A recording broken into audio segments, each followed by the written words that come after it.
सोने चांदी के दाम में आज यानी 18 नवंबर को गिरावट देखी गई है। जी हाँ, Indian billionaire and jewellery association यानी IBJ के अनुसार 10 ग्राम सोना 1558 रुपए गिरकर 1,21,366 रुपए पर आ गया। इससे पहले सोने की कीमत 1,22,924 रुपए प्रति 10 ग्राम पर थी। वहीं 3 कारोबारी दिनों में सोना 5,188 रुपए सस्ता हो चुका। बीते गुरुवार यानी कि 13 नवंबर को सोना 1,26,558 रुपए पर था। सोने के दाम में शुक्रवार और सोमवार को भी गिरावट देखेगी। वहीं शनिवार और रविवार को बाजार बंद थे। चांदी 3,088 रुपए गिरकर 1,51,858 रुपए किलोग्राम पर आ चुका। इससे पहले इसकी कीमत 1,54,933 प्रति किलोग्राम पर थी। वहीं 3 कारोबारी दिनों में चांदी का दाम 10,888 रुपए कम हो चुका। बीते गुरुवार को ये 1,62,730 रुपए पर थी। वहीं आपको बता दें कि IBJ में सोने की कीमतों में 3% GST, मेकिंग चार्जेस और ज्वेलरी मार्जिन शामिल नहीं होता, इसलिए शहरों के रेट्स इसमें अलग होते हैं। इन रेट्स का इस्तेमाल RBI गोल्ड बॉन्ड के रेट को तय करने के लिए करता है। कई बैंक गोल्ड लोन के रेट को तय करने के लिए भी इसका इस्तेमाल करते हैं। इस साल अब तक सोने की कीमत 45,204 रुपए बढ़ चुकी है। चांदी के भाव भी इस दौरान 65,833 रुपीज बढ़ चुके हैं। एक्सपर्ट्स के अनुसार आने वाले दिनों में सोने चांदी के दाम में उतार चढ़ाव देखने को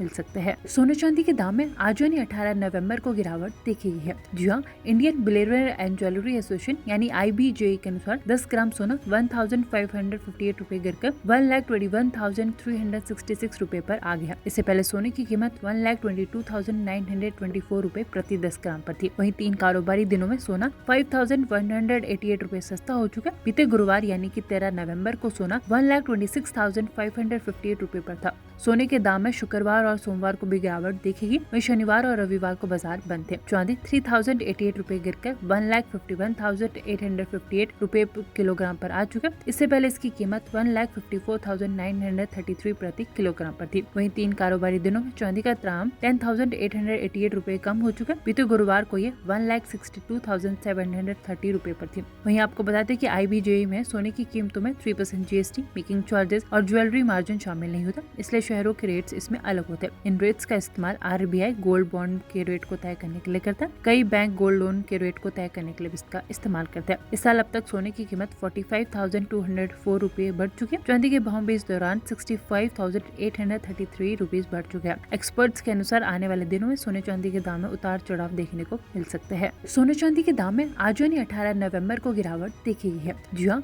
Indian billionaire and jewellery association यानी IBJ के अनुसार 10 ग्राम सोना 1,558 रुपए गिरकर 1,21,366 रुपए पर आ गया। इससे पहले सोने की कीमत 1,22,924 रुपए प्रति 10 ग्राम पर थी। वहीं 3 कारोबारी दिनों में सोना 5,188 रुपए सस्ता हो चुका। बीते गुरुवार यानी कि 13 नवंबर को सोना 1,26,558 रुपए पर था। सोने के दाम में शुक्रवार और सोमवार को भी गिरावट देखेगी। वहीं शनिवार और रविवार को बाजार बंद थे। चांदी 3,088 रुपए गिरकर 1,51,858 रुपए किलोग्राम पर आ चुका। इससे पहले इसकी कीमत 1,54,933 प्रति किलोग्राम पर थी। वहीं 3 कारोबारी दिनों में चांदी का दाम 10,888 रुपए कम हो चुका। बीते गुरुवार को ये 1,62,730 रुपए पर थी। वहीं आपको बता दें कि IBJ में सोने की कीमतों में 3% GST, मेकिंग चार्जेस और ज्वेलरी मार्जिन शामिल नहीं होता, इसलिए शहरों के रेट्स इसमें अलग होते हैं। इन रेट्स का इस्तेमाल RBI गोल्ड बॉन्ड के रेट को तय करने के लिए करता है। कई बैंक गोल्ड लोन के रेट को तय करने के लिए भी इसका इस्तेमाल करते हैं। इस साल अब तक सोने की कीमत 45,204 रुपए बढ़ चुकी है। चांदी के भाव भी इस दौरान 65,833 रुपीज बढ़ चुके हैं। एक्सपर्ट्स के अनुसार आने वाले दिनों में सोने चांदी के दाम में उतार चढ़ाव देखने को मिल सकते हैं।